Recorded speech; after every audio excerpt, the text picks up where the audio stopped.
Oswald Chambers had a powerful life and ministry, but at the age of 43, while stationed as a chaplain in Egypt, he became very ill. Michelle Yule, in her book Mrs. Oswald Chambers, tells of how stomach ailments were common in that part of the world in those days, but Oswald was rushed to a doctor and underwent surgery for a burst appendix. The operation was a success, but Oswald didn't recover. A blood clot developed in his lung, and a short time later Oswald Chambers sadly died. The whole camp went into mourning, of course. He had been their spiritual leader and guide. Biddy Chambers grieved most of all, trying to come to terms with this tragic loss in her life.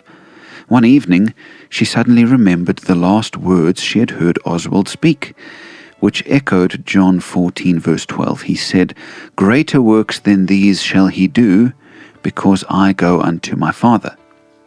Now, Biddy wrote that she felt as if God was speaking to her in that moment, telling her that there was still work to be done for him, even though Oswald was gone.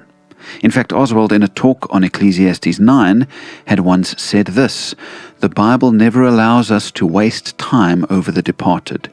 It does not mean that the fact of human grief is ignored, but the worship of reminiscence is never allowed. Arise and go to the next thing." Biddy began to feel that, though she was grieving, there was the next thing to get to. She felt that there could still be a fruitful ministry from Oswald's words and teachings if she pursued it. A week or so after Oswald's death, a friend came to visit Biddy, and he wrote this: "One's first thoughts for her, to whom he had meant everything, were of deep sympathy and prayer. These were needed, but also one had to offer praise to God to see the marvelous calm and quiet fortitude, no rebellion, no questioning, but a real living testimony of Christ's own words, 'Believe also in me.'"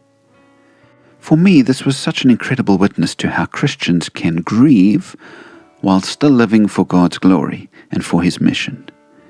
Biddy's determination to honor God in her grief is quite something. Are you grieving the loss of a loved one today? Well, that's okay. You should be grieving. God weeps as you weep.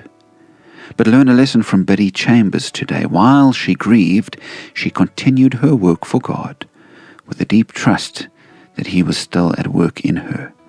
I pray that someone might be able to say the same about you and me when we face loss.